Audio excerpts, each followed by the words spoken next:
اب روزے کا مقصد سمجھ لیجئے، روزہ اس لیے رکھوایا، اس کو انقلابی عبادت اس لیے کہا گیا کہ جب ہم روزہ رکھتے ہیں نا جی تو ہمیں ایسا لگنے لگتا ہے کہ ہم باقی لوگوں سے الگ ہیں۔ الگ کیوں ہیں؟ تاکہ ہمیں لگتا ہے کہ ہم شام تک کچھ کھا پی نہیں سکتے، ہم شام تک کوئی کھانا نہیں کھا سکتے، ہم پانی نہیں پی سکتے، ہم کوئی پھل نہیں کھا سکتے۔ اچھا، جب اس احساس کے ساتھ ہم گھر سے نکلتے ہیں تو بازار میں تو لاکھوں دنیا ہے، الگ الگ مذاہب کے لوگ ہیں، ہمیں اپنے اندر پتا ہوتا ہے کہ نہیں یار میرا تو روزہ ہے، میں پانی نہیں پیوں گا، میرا روزہ ہے، میں کھانا نہیں کھاؤں گا۔ یہ احساس دلوانے کے لیے ہمیں بھوکا رکھا کہ آپ کو یاد رہے کہ آپ کا روزہ ہے۔ پھر روزہ کیوں رکھوایا؟ روزہ اس لیے رکھوایا، یہ تو صرف احساس ہے کہ تمہیں یاد رہے کہ تمہارا روزہ ہے۔ روزہ اس لیے رکھوایا کہ جب روزہ رکھ کے تم نکلو، سامنے کسی کی بیٹی ہو، کسی کی بیوی ہو، کسی کی ماں ہو، اور تم اس کی طرف گندی نگاہ سے دیکھو اور تمہارے دل میں بدبختی کا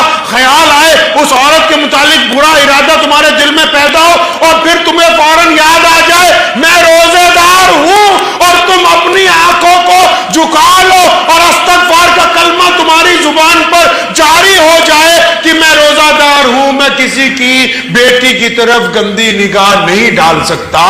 یہ اس لیے روزہ رکھوایا ہے۔ یہ روزہ اس لیے رکھوایا کہ جب آپ نکلیں اور چار لوگ بیٹھے کسی کی چگلیاں کر رہے ہو، کسی کی برائیاں کر رہے ہو، آپ جب اس مجلس میں پہنچیں تو فوراً یہ کہہ کے روک دیں کہ میرا روزہ ہے، میرے سامنے کسی کی برائی نہ کرو، اور وہ نہ رکیں تو آپ اس مجلس سے اٹھ جائیں تاکہ آپ کو یاد ہو کہ میرے کانوں نے بھی روزہ رکھا ہوا ہے۔ اگر میں روزہ رکھ کے گانے سنوں گا، اگر میں روزہ رکھ کے لوگوں کی گندی باتیں سنوں گا، اگر روزہ رکھ کے گندی چیزیں اپنے کانوں میں ڈالوں گا تو میرا روزہ ٹوٹ جائے گا۔ یہ روزہ اس لیے رکھوایا کہ اللہ تعالیٰ نے یہ جو زبان آپ کو دی ہے جو کینچی کی طرح چلتی ہے، کسی نے کہا تھا نا، کہتے یار زبان میں ہڈی نہیں ہوتی، جو بندے کی زبان ہے نا جی اس میں ہڈی نہیں ہوتی، لیکن یہ ہڈیاں توڑوا دیتی ہے، ہڈی نہیں ہے اس میں، لیکن زیادہ تر جو ہڈیاں ٹوٹتی ہیں وہ زبان کی وجہ سے ہی ٹوٹتی ہیں۔ لوگ دوسروں کو تانے دیتے ہیں، بری باتیں کہتے ہیں، تانے کستے ہیں، گالیاں دیتے ہیں، بدبختی کی باتیں کرتے ہیں، کسی کا دل جلاتے ہیں، وہ غصے میں آ کے مارتا ہے تو اس میں تو ہڈی ہے نہیں، یہ ہڈیاں توڑواتی ہے۔ اب روزے میں اس کا بھی روزہ اللہ نے رکھوا دیا، حکم ہوا کہ روزے دار اگر بولے گا تو اچھا بولے گا، نہیں تو چپ رہے گا، نہیں تو چپ رہے۔ شریعت کہتی ہے کہ آپ کسی کی تعریف نہیں کر سکتے تو اس کی برائی تو نہ کرو، کم از کم آپ اپنے بھائی کی تعریف نہیں کر سکتے، اپنے دوست کی تعریف نہیں کر سکتے، اپنے پڑوسی کی تعریف نہیں کر سکتے، آپ کو پتا کہ اچھا کام کر رہا ہے، آپ کے اندر حسد ہے، کینہ ہے، بغض ہے، آپ نہیں تعریف کر سکتے، مت کرو، کم از کم اس کی برائی کر کے اپنی زبان کو تو نہ خراب کرو۔ زکوٰۃ کے متعلق اگر آپ پیارے پیغمبر محمد رسول اللہ کے حکم پہ آ جائیں گے تو مجھے یوں محسوس ہوتا ہے جیسے آدھی دنیا کے دانشور آپ کے خلاف ہو جائیں۔ یہ کیا باتیں کرتے ہو کہ زکوٰۃ ایسے دینی ہے؟ پورے قرآن حدیث میں کہاں لکھا ہے کہ ایسے زکوٰۃ بانٹو جس طرح تم بانٹ رہے ہو، جیسے آپ زکوٰۃ بانٹ رہے ہو پچھلے 75 سالوں میں؟ بھی آنے والا کہ حضرت اگلے سال میرا خیال رکھنا، اس نے بھی ارادہ کر رکھا ہے ساری زندگی مانگنے کا، تو نے بھی ارادہ کر رکھا ہے بیوقوفی کے ساتھ بانٹنے کا۔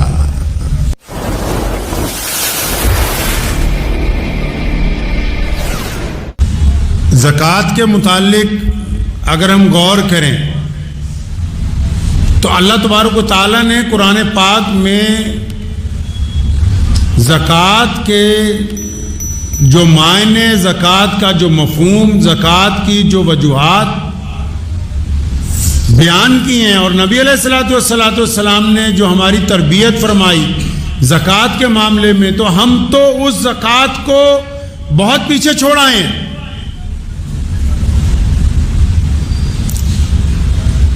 اطمینان کے ساتھ زکوٰۃ کے موضوع کے اوپر قرآن پاک کے احکامات کو، احادیث کو اگر دیکھتے ہیں تو ہماری زکوٰۃ تو اس زکوٰۃ کے ساتھ میل ہی نہیں کھاتی جو پیارے پیغمبر محمد رسول اللہ صلی اللہ تعالی علیہ وسلم نے دینے کے لیے حکم فرمایا ہے۔ پہلی بات تو یہ سمجھ لینی چاہیے زکوٰۃ ہے کیا، یہ ہوتا کیا ہے۔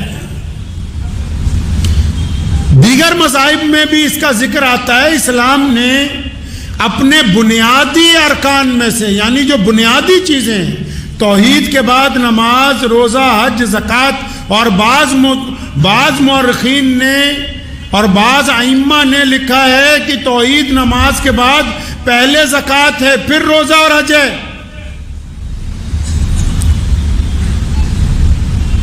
یہ اتنی بڑی بات جو ہے کہ پیارے پیغمبر صلی اللہ علیہ وسلم نے جس کے متعلق احکامات دیے گئے ہوں، قرآن پاک میں جس کا ذکر نماز کے ساتھ آیا ہو، قرآن پاک نے زکوٰۃ کا ذکر نماز کے بالکل ساتھ، جس طرح دو سہیلیاں ہوتی ہیں، دو بہنیں ہوتی ہیں یا دو بھائی ہوتے ہیں، جوڑ کے قرآن پاک نے نماز کے بعد سب سے پہلے جس کا ذکر بالکل جوڑ کر کیا وہ زکوٰۃ کے بارے میں کیا۔ اب زکوٰۃ ہے کیا، زکوٰۃ دینی کس کو ہے، زکوٰۃ دینی کیسے ہے، زکوٰۃ دینے کی وجہ کیا ہے، زکوٰۃ بنائی کیوں گئی، زکوٰۃ کا معنی کیا ہے، یہ کچھ پتہ نہیں۔ بس ہم نے اپنی مرضی، کیونکہ نعوذ باللہ ہر جگہ تھوپ رکھی ہے، ہمارے نام نہاد اسلام جو ہم نے بنایا، جس نے مسلمانوں کے وجود کے لیے خطرہ کھڑا کر دیا، جس نے مسلمانوں کے نام کو خراب کر دیا، جس نے مسلمانوں کی اجتماعیت کو نقصان پہنچایا، وہ نام نہاد اسلام جو ہمارے ملاؤں نے، ہمارے بڑے بڑے چودھریوں نے، ہمارے بڑے بڑے جھوٹے دیندار طبقے نے تیار کر کے رکھا، ہم نے اس کو سمجھا کہ بس یہی اسلام ہے جی۔ زکوٰۃ کے متعلق اگر آپ پیارے پیغمبر محمد رسول اللہ کے حکم پہ آ جائیں گے، پیارے اللہ تبارک و تعالیٰ کے حکم کے اوپر آ جائیں گے، تو مجھے یوں محسوس ہوتا ہے جیسے آدھی دنیا کے دانشور آپ کے خلاف ہو جائیں۔ یہ کیا باتیں کرتے ہو کہ زکوٰۃ ایسے دینی ہے؟ تو ہم تو چاہتے ہی نہیں کہ لوگوں کو بتائیں کہ زکوٰۃ ہے کیا، زکوٰۃ بنائی کیوں، زکوٰۃ کا مفہوم کیا ہے، زکوٰۃ دی کیوں جاتی ہے۔ نہیں، بس ہمیں اتنا پتہ ہے کہ رمضان آ جائے زکوٰۃ لاؤ، زکوٰۃ لاؤ، صدقہ لاؤ، فطرہ لاؤ، اور یہ پتہ ہی نہیں کہ یہ بنایا کیوں ہے۔ بنٹا دھار کر دیا سارے کا سارا۔ ایک ہوتا ہے نا نمبر رانگ مل جائے، یا تو پوری ایکسچینج ہی پٹھی جگہ لگا دی لے جا کے۔ سارے سسٹم کا نظام اپنی من مرضی کے ساتھ۔ قرآن پاک نے نماز کے ساتھ زکوٰۃ کا حکم دیا، کیونکہ حکم ہوا کہ نماز کے ذریعے رب راضی کرنا ہے اور مال کے ذریعے رب کے بندوں کو راضی کرنا ہے۔ نماز سے اللہ کو راضی کرنا ہے، اور نماز کے بعد جو اللہ نے ہمیں دولت دی ہے اس کو خرچ کر کے اللہ کے بندوں کے دلوں کو راحت پہنچانی ہے۔ فرمایا تاکہ تمہارا مال پاک ہو جائے۔ مال کو پاک کرنے کی بات کیوں کہی؟ زکوٰۃ کے ذریعے مال کیوں پاک ہو جائے؟ کیونکہ امت محمدیہ صلی اللہ علیہ وسلم میں پیارے پیغمبر نے فرمایا، حدیث کا مفہوم ہے، فرمایا ہر ایک امت میں ایک فتنہ ہوتا ہے، میری امت کا فتنہ مال ہے۔ اب تین نیتوں کے علاوہ بندہ اگر پیسے کماتا ہے تو پیسہ خراب ہے۔ پہلی نیت یہ ہو کہ مجھے کسی کے آگے ہاتھ نہ پھیلانا پڑے، اس لیے میں کام کرتا ہوں۔ دوسری نیت یہ ہو کہ مجھے اپنے گھر والوں کے لیے کسی کے آگے حاجت نہ روا کرنی پڑے، اس لیے کام کرتا ہوں۔ تیسری نیت یہ ہو کہ میرا رب جب مجھے پیسے دے گا تو میں اپنے رب کے راستے میں اس کے بندوں کے اوپر خرچ کروں گا۔ اگر نیت یہ ہے کہ میرا نام ہو کہ بڑی دولت والا ہے، اگر نیت یہ ہے کہ میری مشہوری ہو جائے، اگر نیت یہ ہے لوگ میری گاڑی کی، میرے کپڑوں کی، میرے مکان کی تعریف کریں، تو پھر وہ رب رسول کے نزدیک وہ کمائی اچھی کمائی نہیں ہے۔ قرآن پاک نے کتنا بہترین مفہوم بیان کیا. حکم ہوا کہ نماز کے ساتھ زکوٰۃ دو. زکوٰۃ کس لیے دینی ہے میرے مولا؟ اللہ تعالیٰ نے اپنے بندوں کو سمجھایا کہ تم اپنے مال میں سے, یہ تو محمد رسول اللہ کی امت کو کہہ دیا 2.5%. پہلے تو اللہ کو جب رسول اللہ سے پوچھا نا لوگوں نے, یا رسول اللہ کے راستے میں کتنا خرچ کریں, غریبوں کو کتنا دیں؟ فرمایا جتنا تمہارے پاس ہے نا, جو اپنی ضرورت کے لیے رکھ لو, باقی کا سارا اللہ کے راستے کے اندر دے دو. تو زکوٰۃ جو تھی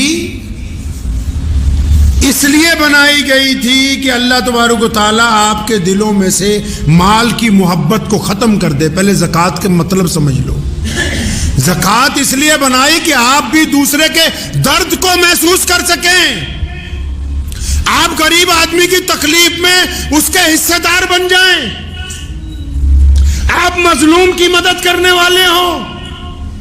آپ جن کا کاروبار ٹھپ ہو گیا ان کے ساتھ کاندھے سے کاندھا ملانے والے ہوں. زکوٰۃ اس لیے تھوڑی بنائی کہ آپ بیٹھ جاؤ اپنی دکان کے اوپر اور 100 روپے سب کو بانٹتے جاؤ, اور وہ بھی آنے والا کہے حضرت اگلے سال میرا خیال رکھنا, اس نے بھی ارادہ کر رکھا ہے ساری زندگی مانگنے کا, تو نے بھی ارادہ کر رکھا ہے بیوقوفی کے ساتھ بانٹنے کا.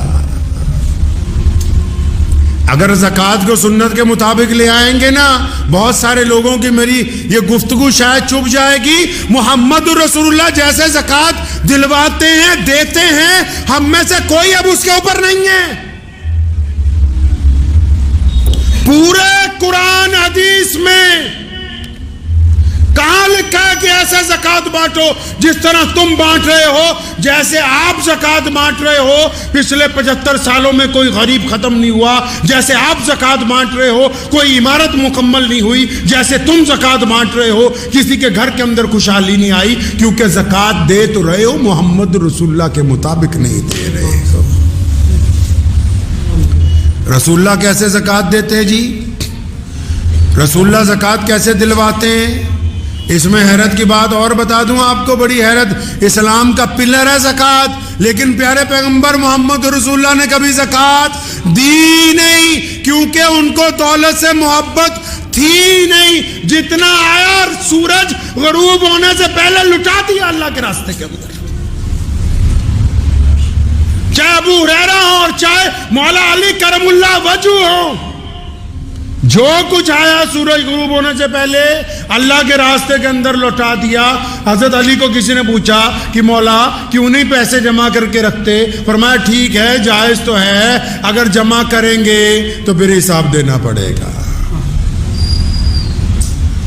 زکوٰۃ کیوں بنائی؟ اب سمجھو. زکوٰۃ اس لیے بنائی تھی کہ دولت مند آدمی کے دل میں مال کی محبت کم ہو جائے, کیونکہ مال فتنہ ہے. مال ہمیں کہتا ہے عیاشی کرو, مال ہمیں کہتا ہے کہ فالتو پیسے گھر پہ خرچ کرو, مال ہمیں کہتا ہے کہ دوسروں کے اوپر لٹاؤ, مال ہمیں کہتا ہے غیر ضروری دعوتیں کرو, مال ہمیں کہتا ہے کہ زنا کی طرف جاؤ, مال ہمیں کہتا ہے بدکاری کی طرف جاؤ. مال میں سے جب غریب کا حصہ نکالیں گے تب ہمیں کچھ عقل آئے گی کہ ہاں یہ صرف ہمارے لیے نہیں ہے, ہمارے رب نے اس لیے دیا ہے کہ ہم اس سے غریبوں کی مدد کر سکیں. مال پاک ہو جائے گا, یعنی دماغ میں سے گندگی نکل جائے گی. اس لیے فرض کی گئی, نماز کی طرح فرض کی گئی. بدبخت ہیں وہ لوگ جو صاحب زکوٰۃ ہونے کے باوجود اپنا حساب لگا کے زکوٰۃ نہیں دیتے. یاد رکھو, جو زکوٰۃ کو خود ہی کھا رہا ہے اس کی نسلوں کے اندر دین باقی رہنے کے امکانات کم ہو جاتے ہیں. کیوں؟ کیونکہ زکوٰۃ نہ دینے کی وجہ سے, بدبختی کی وجہ سے گھر کے اندر غربت آ جاتی ہے, جہالت آ جاتی ہے, وہم پیدا ہو جاتا ہے. اب رسول اللہ کیسے زکوٰۃ دیتے تھے سنو. رسول اللہ فرماتے تھے, اسلام نے جو شریعت میں آئیڈیل دیا زکوٰۃ کا نا, ہم میں سے کوئی اس پر نہیں ٹکا ہوا. کیا آئیڈیل ہے جی زکوٰۃ کا؟ محمد رسول اللہ نے سیدنا ابو بکر کی ڈیوٹی لگا رکھی ہے, سیدنا بلال رضی اللہ تعالیٰ کی ڈیوٹی لگا رکھی ہے, ابو ہریرہ کی ڈیوٹی. کیا ڈیوٹی ہے جی؟ کہ زکوٰۃ اکٹھی کر کے یہاں لاؤ مسجد نبوی میں. زکوٰۃ کو سینٹرلائز کیا, اکٹھا کیا. زکوٰۃ کون کہتا ہے زکوٰۃ صرف پڑھانے کے لیے دینی چاہیے؟ لوگ کہہ رہے ہیں کہ صرف مدرسوں میں دو. جو دوسرے لوگ ہیں ماڈریٹ, زکات فنڈ جنہوں نے بنا رکھے ہیں وہ کہہ رہے ہیں صرف ہمیں تو ہم یونیورسٹیاں بنائیں گے, کالج بنائیں گے. کہاں کس کتاب میں لکھا ہے کہ زکات تمہیں پڑھانے کے لیے دینی ہے؟ محمد رسول اللہ نے زکات کا مرکز بنایا. کیوں مرکز بنایا؟ کیونکہ اس محلے کی زکات جب اس مسجد میں اکٹھی ہوگی, حضرت عمر ثانی عمر بن عبدالعزیز رحمۃ اللہ علیہ فرمایا کرتے تھے جب زکات اکٹھی ہو جائے نا تو جس کاروباری کا بھٹا بیٹھ گیا ہے, جس کاروباری کے اوپر اتنا قرض آ گیا کہ دکان بند ہو گئی ہے, جس مسلمان کے پاس اتنے پیسے بھی نہیں کہ وہ دہاڑی بھی کر کے اپنا روزگار نہیں چلا پاتا, تمہارے پڑوس میں جو ایسا بندہ ہے جس کے پاس کاروبار سرے سے ہے ہی نہیں, جو ایک ریڑھی لگانے کے قابل بھی نہیں ہے, یک مشت ایک آدمی کو ہر سال اتنی زکات دو کہ اگلے سال وہ زکات دینے والوں میں شامل ہو جائے. کیسے زکات بانٹ رہے ہو؟ کیا رسول اللہ کی سنت ہے یہ؟ کس کتاب نے کہا کہ یہ سنت ہے؟ زکات اس لیے بنائی گئی تھی کہ لوگوں کو غربت سے اٹھانے, اور دی ہے سیدنا ابو بکر سے لے کے خلفائے راشدین نے, عمر بن عبدالعزیز رحمت اللہ علیہ تک اتنا زکات کا سینٹرلائز مسلمانوں نے کیا, اتنی مرکزیت زکات کی بنائی کہ آخر ایک وقت آ گیا خلیفہ کے پاس زکات بچ گئی کئی کروڑ روپے, اٹھا کے شام بھیجی. شام کے گورنر نے چٹھی لکھ کے واپس بھیجی کہ حضرت ہمارے ہاں تو کوئی زکات لینے والا نہیں. پھر زکات اکٹھی کر کے یمن بھیجی. یمن کے گورنر نے چٹھی لکھ کے بھیجی ہمارے ہاں تو کوئی زکات لینے والا نہیں. پھر زکات اکٹھی کر کے افریقہ بھیجی. اس نے کہا جی ہمارے ہاں تو کوئی کیوں؟ کیونکہ زکات کو ہر سال انہوں نے مرکزیت بنا کے اپنے علاقے میں سے غربت کو دور کی. معاف کرنا, آج کے لوگ غربت کو قائم رکھنا چاہتے ہیں, یہ زکات کو تماشبینی کی طرح دینا چاہتے ہیں. یہ غربت نہیں دور کرنا چاہتے, یہ اپنا نام و نہاد چاہتے ہیں. یہ جتنے بڑے بڑے چودھریوں کے پاس, گستاخی کی معافی سے کہہ رہا ہوں, جو بڑے بڑے ادارے بھی بن گئے نا, ان کے اپنے مولوی بھوکے مر رہے ہیں, قرض میں ڈوبے ہوئے ہیں, سود پہ پیسے لے لے کے مرنے کے لیے تیار ہیں, خودکشیاں کر رہے ہیں. اور تم زکات کے اوپر سانپ بن کے بیٹھے ہوئے ہو کہ نہیں یہ تو پڑھائی پر. کس پڑھائی پر؟ اسلام نے کہا کہ جو غریب ہے اس کو اتنا دو, اتنا دو, اتنا دو کہ آئندہ سال یہ خود اپنے بچوں کو پڑھائے, یہ خود دوسروں کو زکات دے, یہ خود اپنی بیوی بچوں کا خرچ اٹھائے. تم چاہتے نہیں, تم کہتے ہو کہ بس غریب کے بچے کو 3 وقت مدرسے میں روٹی کھلائیں گے, اس کی غربت نہیں دور ہونے دیں گے. زکات کا تماشا کھیل بنا دیا زکات کو. ارے اس حد تک گر گئے ہیں ہم تو. فطرہ رکھا تھا اس لیے کہ چلو روزے کا کفارہ ادا ہو جائے گا, کسی غریب کی جھولی میں کچھ چل جائے گا. ایتھے تا عید آڑ تو پہلے ہی فطرہ کھچ کے لے جانے ہیں کہ کسی غریب کے منہ میں نہ ڈال دے, بھیا یہ ہمارے پاس پہنچا دے بس. آپ یہ دیکھیں کہ جس دین کا پوری دنیا میں چرچا ہے, جس دین کا نظام کائنات میں سب سے اعلیٰ ہے, جس دین کے خلاف دشمن اس طرح سازشیں کرتا ہے, روکنا کیسے؟ اس دین میں عبادت کے ساتھ مال کی ادائیگی اس حساب سے رکھی گئی تھی کہ تمہاری صفوں میں کوئی غریب نہ رہے, تمہاری صفوں میں کوئی محتاج نہ رہے, تمہاری صفوں میں کوئی ضرورت مند نہ رہے, تمہاری صفوں کے اندر کوئی مانگنے والا باقی نہ رہے. ہم نے اس نظام کو چھوڑ دیا. ہم نے سوچا صرف نماز پڑھنی ضروری ہے, زکات تو ہم 1-1 روپیہ کر کے بانٹیں گے. تمہارا سکا بھائی غریب ہے, سکی بہن غریب ہے, تمہارا چچا غریب ہے, تمہارا تایا غریب ہے, تمہارا ماموں غریب ہے, تو اسے زکات دینے کے لیے تیار نہیں ہے کہ 1 سال کی اکٹھی زکات 2-4 لاکھ اس کو دے دوں, یہ سنبھل جائے. نہیں نہیں, تو کہہ رہا ہے جی میں 2-2 ہزار کر کے بانٹوں گا. اللہ اکبر. یہ زکات کا نظام اسلام کے اندر تمہیں سمجھایا کس نے؟ اور زکات تو یہ صرف وہ فرض ہے جو مالداروں پہ دینی. اس کے بعد بھی قرآن نے کہا کہ جو دینا اللہ کے راستے میں اور دو, رکو نہیں, رکو نہیں, اللہ سے کاروبار کرو, رکو نہیں اللہ کے راستے کے اندر مال خرچ کرنے سے. ہم نے زکات کے ساتھ کیا کر دیا؟ ہم نے کیا کر دیا زکات کے ساتھ؟ بہت سارے تو ایسے ہو گئے کہ جی زکات دینے کی ضرورت ہی نہیں ہے. عام سے محاورے کے ساتھ سمجھ لیجئے, آپ کے کوئی جسم پر زخم ہو گیا, آپ ڈاکٹر کے پاس چلے گئے, ڈاکٹر نے کہا چیرا لگائیں گے تو یہ 2-3% خون جو ہے 2-4 قطرے خون کے نکل جائیں گے تو یہ آپ کا زخم ٹھیک ہو جائے گا. تو آپ ڈاکٹر کو کہا کیوں؟ میں تو اپنے 2.5 قطرے خون کے نہیں دے سکتا ہوں, کیونکہ جسم بھی میرا, خون بھی تیرا, میرا. اور ڈاکٹر کہتا چلو کوئی بات نہیں. اب 2 مہینے بعد گئے تو پورا پیر ہی خراب ہو گیا. ڈاکٹر نے کہا جی پیر کاٹنا پڑے گا تو باقی جسم بچ جائے گا. نہیں جی پیر بھی میرا, ہڈی بھی میری, میں تو نہیں کٹواتا. کرتے کرتے اس زخم کی وجہ سے موت آ گئی. یہی زکوٰۃ ہے. دیسی زبان میں سمجھ لو, اللہ نے کہا مال کو پاک کر لو, دوسروں کی ضرورت کو سمجھ لو. ہم نے کہا 2.5% نہیں دینی, مت دو. نہ دینے کی وجہ سے مال کم ہونا شروع ہو جائے گا, نہ دینے کی وجہ سے نقصان شروع ہوگا, نہ دینے کی وجہ سے نحوست شروع ہوگی. کرتے کرتے جو 2.5% دینے سے برکت آنی تھی اس سے بھی چلے گئے. بڑی بڑی فیکٹریوں کو تالے لگ گئے ہیں مسلمانوں کی, جو کل تک یہ کہتے تھے کہ زکوٰۃ دینے کی ضرورت نہیں ہے, آج سڑکوں پہ بیٹھے ہوئے بھیک مانگ رہے ہیں لوگوں سے. اس لیے ذہن نشین کر لیں. میرا مقصد آج کے بیان کا یہ نہیں ہے کہ آپ مدرسے والوں کو اور لوگوں کو مت دیں, لیکن زکوٰۃ کو کم از کم اپنے محلے میں تو مرکزیت بناؤ. جتنے آنے والے ہیں ان کو بھی کچھ دو, لیکن جو تمہارے پڑوسی غریب ہیں ان کو تو صاحب نصاب بنا دو. جن بچوں کے ماں باپ غریب ہیں ان کو تو صاحب نصاب بناؤ. جن کے گھروں کے اندر ضرورت ہے ان تک تو مال پہنچاؤ. جو زکوٰۃ کے مقصد تھا کہ ہم نے معاشرے میں سے, سسٹم میں سے, سماج میں سے غربت کو دور کرنا ہے, آپ نے زکوٰۃ کے اس نظام کو چھوڑ دیا. آپ دوسری طرف چلے گئے. آپ زکوٰۃ کو 1-1 روپیہ کر کے بانٹنے لگے. یہ زکوٰۃ کی ادائیگی نہیں ہے. اور بھی سن لو, بیپاریوں کو بھی سنا دوں درمیان میں. کئی ایسے ہیں اڑ جاتے ہیں, نہیں جی میں تو زکوٰۃ میں کپڑا دوں گا, نہیں جی میں تو زکوٰۃ میں چاول دوں گا. ایک بات بتاؤ, کسی کے گھر میں ماں بیمار ہو اور تم کہو جی میں تو زکوٰۃ میں بکرا دوں گا, اس بکرے کو تو ذبح کرانے کے پیسے نہیں ہیں اس کے پاس. آپ کہو جی زکوٰۃ میں تو میں کپڑے دوں گا, اس کے بچوں کی فیس چاہیے, وہ تو کپڑا اس مال میں بیچ نہیں سکتا. اللہ نیتوں کو جانتا ہے. اپنے کنڈم مال کے ذریعے زکوٰۃ دینا چاہتے ہو, اپنے بیکار مال کے ذریعے زکوٰۃ دینا چاہتے ہو, اپنے اس مال کے ذریعے جو تم یہ سمجھتے ہو کہ بک نہیں سکتا, یہ تم سمجھتے ہو کہ تم نے زکوٰۃ دے دی, تم دنیا والوں کو دھوکہ دے سکتے ہو, اللہ کو دھوکہ نہیں دے سکتے. اللہ کو نہیں دھوکہ دے سکتے. اسلام کے اس رکن کو سمجھیے کہ جس کو نماز کے ساتھ جوڑ کر بیان کیا گیا.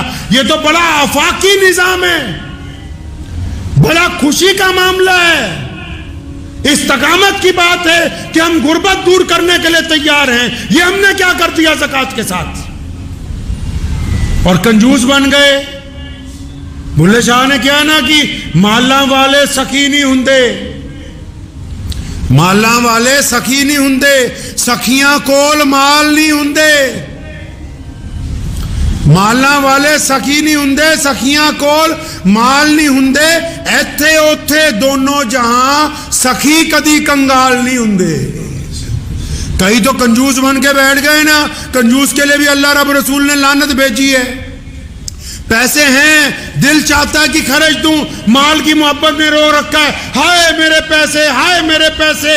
قرآن نے کہا کہ تو زکوٰۃ نہیں دیتا, اور یہ جن پیسوں پر فخر کرتا ہے, جس سونے چاندی پر فخر کرتا ہے, جو ڈلیاں چھپا چھپا کے رکھتا ہے سونے کی, فرمایا جب مر جائے گا, جب عذاب دیا جائے گا, انہی کو لکڑیوں کی طرح دہکائیں گے کہ لے اس سونے چاندی کا مزہ چکھ لے جو اپنے لیے جمع کر کے رکھتا تھا. یار سسٹم سمجھ نہیں آتا. آپ کو بینک والا آ کے بولتا ہے کہ 1 لاکھ روپے سال دو, یہ اسکیم ہے, اتنے فائدہ ہوگا. تو یہ جو اسکیم اللہ تعالیٰ نے چلا رکھی ہے, آپ کو یہ زیادہ اچھی نہیں لگتی؟ 700 گنا فائدہ اللہ سے سودے بازی کا, اللہ سے معاملے کا 700 گنا فائدہ, کئی 70 گنا فائدہ, کئی لاکھ گنا فائدہ کہ بس اللہ کے راستے میں دینا ہے. اور فائدہ کب ہونے والا ہے جی؟ یہ بینک جو آپ کے مرتے ہی آپ کے نومینی کو پیسے دے گا. جس بینک میں آپ کا کھاتا ہے نا, جب آپ کا انتقال ہو جائے گا, نومینی مطلب جس کا نام آپ نے بھرا ہوا ہے, اس کو آپ کے حصے کے پیسے ملیں گے. لیکن وہ جو کھاتا اللہ کے پاس چل رہا ہے, جب آپ اللہ کے حضور پیش ہوں گے, آپ کے کھاتے کی نیکیاں آپ ہی کو ملنے والی ہیں, آپ کو ملنے والی ہیں آپ کے کھاتے کی نیکیاں. تو ذہن نشین کر لیں اس بات کو کہ زکوٰۃ کے نظام کو رب رسول کے حکم کے مطابق ادا کریں. یہ نہ ہو کہ اب جیسے ہم کسی کے پاس چلے جائیں اور پوچھنے لگیں. کوئی صاحب کسی کے پاس گئے اور وہ حضرت جی زکوٰۃ دینی تھی 2-4 لاکھ روپیہ, ایک آدھا گھنٹہ اس نے اپنی بات بتائی. اب وہ حضرت جی کہنے لگا جی یہیں دے جا ہمارے مدرسے میں. مجھے اچھی طرح یاد ہے والد محترم شیر اسلام مولانا حبیب الرحمن ثانی لدھیانوی رحمۃ اللہ علیہ کے پاس ہم نے تربیت کے وقت گزارے ہیں. ایک صاحب کا فون آیا تو انہوں نے کہا جی اتنے لاکھ روپے زکوٰۃ ہم دینا چاہتے ہیں آپ کے مدرسے میں. تو ابا جان رحمۃ اللہ علیہ اس سے پوچھنے لگے کہ بھائی کیا تیرے رشتہ داروں میں یار کوئی غریب ہی نہیں ہے؟ تمہارے پڑوس میں کوئی غریب ہی نہیں بچا؟ تو کہنے والا خاموش ہو گیا. تو کہنے لگا نہیں حضرت ہیں. تو فرمایا پہلے ان کی ضرورت کو, اسلام اس کا نام ہے کہ اس کو اس طرح قائم کرو جس طرح محمد الرسول اللہ نے کیا. اگر کوئی بندہ رب رسول کی بات کرتا ہوا بھی اپنے مفادات پہ آ جائے تو خدا کی قسم خدا کے نزدیک وہ بے ایمان ہے, ایماندار ہو نہیں سکتا ہے. وہ ایماندار نہیں ہو سکتا. اللہ تعالیٰ جیسے چاہتے ہیں کہ میرے بندوں کو میرے رسول کی بات جس طرح بتائی جائے, جو بات اللہ تبارک و تعالیٰ نے اپنے بندوں کو سمجھائی وہی بات زندگی کے معاملات میں ہونی چاہیے. آپ رمضان میں زکوٰۃ دے رہے ہیں, اچھی بات ہے. زکوٰۃ 365 دنوں کے بعد دی جاتی ہے, 1 سال کے بعد. ٹھیک ہے, آپ نے نظام بنایا رمضان میں ہی دیں گے, لیکن زکوٰۃ دینے سے پہلے کبھی اپنی مسجدوں کے اندر بیٹھو, اپنے محلوں میں سر جوڑ کے ایک دوسرے کے ساتھ بیٹھو کہ پیارے پیغمبر نے زکوٰۃ کا مرکزیت کو قائم کیا اور پیارے پیغمبر نے زکوٰۃ کے پیسے پہلے قرض داروں پر خرچے ہیں. سن لو ماڈریٹ مسلمانوں اور بڑے بڑے تعلیمی ادارے چلانے والوں, کہ جن غریب بچوں کو پڑھانے کی بات کرتے ہو پہلے ان کے ماں باپ کی غربت ختم کرنے کی بات کرو. رسول اللہ صلی اللہ علیہ وسلم نے زکوٰۃ کے پیسے سب سے پہلے کن پر خرچے گئے جی؟ جو لوگ قرض دار ہو گئے, جن کا کاروبار بند ہو گیا, جن کو سٹینڈ کرنا ہے. اور پھر اس حساب سے اس زکوٰۃ کو بانٹا گیا کہ ایک وقت آیا کہ آج اس زمین کے اوپر جہاں سے اللہ نے زکوٰۃ کو فرض کیا مکہ مکرمہ میں, مدینہ المنورہ میں, آج عرب کی زمین پر اس کے ساتھ لگتے ملکوں پر کوئی زکوٰۃ لینے والا ہے نہیں ہے.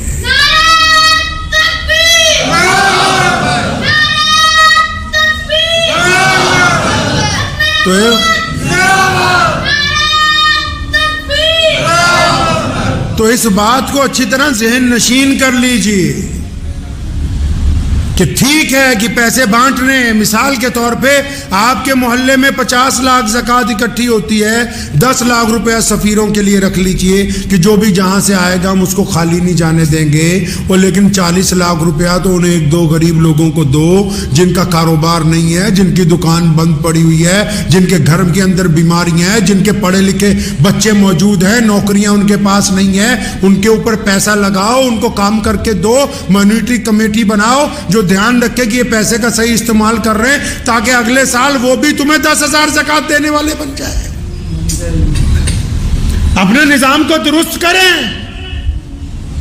اگر واہ واہی لوٹنے کے لیے پیسے خرچنے تو ان پیسوں کا کوئی فائدہ نہیں ہے. بہت بڑے بڑے ہمارے چودھریوں کو تکلیف ہو گئی ہے یہ کہ جی ہماری واہ واہی ہو جائے, ہم نے یہ کر دیا. ارے مرنے کے بعد اس اولاد نے دعا بھی ڈھنگ سے نہیں کرنی. ہم جیسے مولویوں کے پاس آ جائیں گے, حضرت جی دعا کر دو, اس لیے پیسے وہاں خرچو جن کا فائدہ تمہیں مرنے کے بعد بھی ہونے والا ہے. تو امید ہے شاہی امام پنجاب مولانا عثمان لدھیانوی صاحب کا یہ بیان آپ کو بہت زیادہ پسند آیا ہوگا. بیان پسند آیا ہو تو ویڈیو کو لائک, شیئر اور چینل کو سبسکرائب کرنا بالکل نہ بھولیے گا.